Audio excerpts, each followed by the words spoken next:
And what about Khamzat? You know, Khamzat is.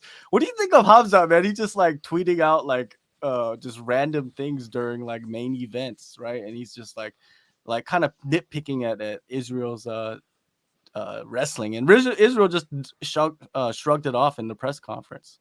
Yeah, that's like smart self-promotion, and it's pretty like easy to see and copy the playbook of like Conor McGregor, which is pretty much what he's doing. Like you can see every major UFC event, like Conor McGregor gets real.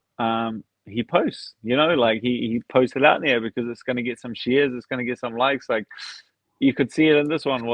Volk brought it up on the thing. He's like, "Oh, Connor just tweeted out that he's horny." It's like because it's going to get attention, it's going to get reshares. It's the same thing as Hamza like posting out like, "Oh, I could waste these guys, I could smash these guys." Like it's just smart promotion. But yeah, then again, on the same hand, like Israel had the right way of dealing with it, which is like Hamza's hardly in the talk of like title conversation in the middleweight division just yet. So it's like the more attention that Israel gives that, then the bigger it gets. If Israel just like kind of shrugs it off and moves on, then there's like maybe one or two stories or one or two headlines like Israel shrugs off. Like it doesn't get the kind of gravity as say Israel acknowledged it, and at the post-fight press conference, he's like, "Oh, he said what? Man, I'll smash that guy." Blah blah blah. Then people will be like, "Oh, Israel's interested in the Hamzat fight. Like, let's put that fight together. Let's make that fight." It's like the guy's fighting at welterweight. He's fighting at you're not gonna get in.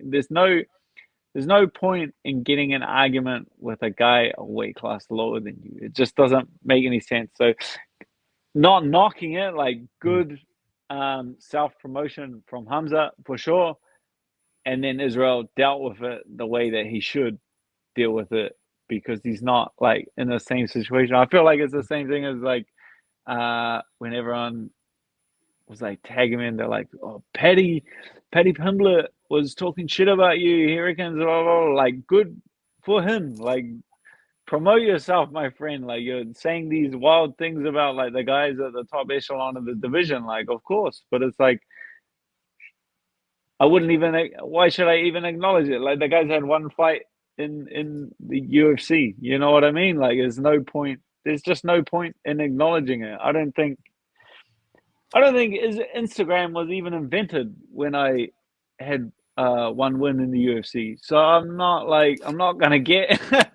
I'm not gonna get in an argument with a guy who's got one win in the UFC. It just doesn't make sense.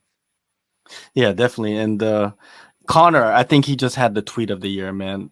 Just out of nowhere, I'm horny. Like, where does that even come from? You know what I mean? Like, then all these speculations come again. He's in the news. Is he on drugs? You know, like did he get hacked? You know what I mean? Like Connor knows what he's doing, man. Like, I'm all for it, man. Do what you gotta do. You know what I mean? Every big pay-per-view, every big pay-per-view, that guy's tweeting because that's when, like straight after a big pay-per-view event, like or during, like that's when everyone's on their phones, right? Like that's when everyone's honed in, more so than usual. Like you tweet something during the week to like in a week from now, there's no way it gets the same traction as tweeting it during a main event of the UFC pay-per-view, one of the biggest pay-per-views of the year. Like, of course it gets that attention. So no knock to them. It's the perfect time to tweet it for sure. Yeah, definitely. And if it gets on the broadcast and then the commentators talk about it, boom, that just blows it up. You know what I mean? That's what you got to do. I'm all for Khamzat doing it, man. Khamzat knows what he's doing. It's not like he doesn't. You know what I mean? He understands the game and he's putting it out there. But like you said, Israel did a good job. Just shrugged it off, and he's like, I got other fish to fry. Thank you guys for watching the video to the end. Make sure you guys subscribe, hit the like button and the notification bell so you don't miss any of the content that we're putting out. We got a lot of things in the works, so please stay tuned.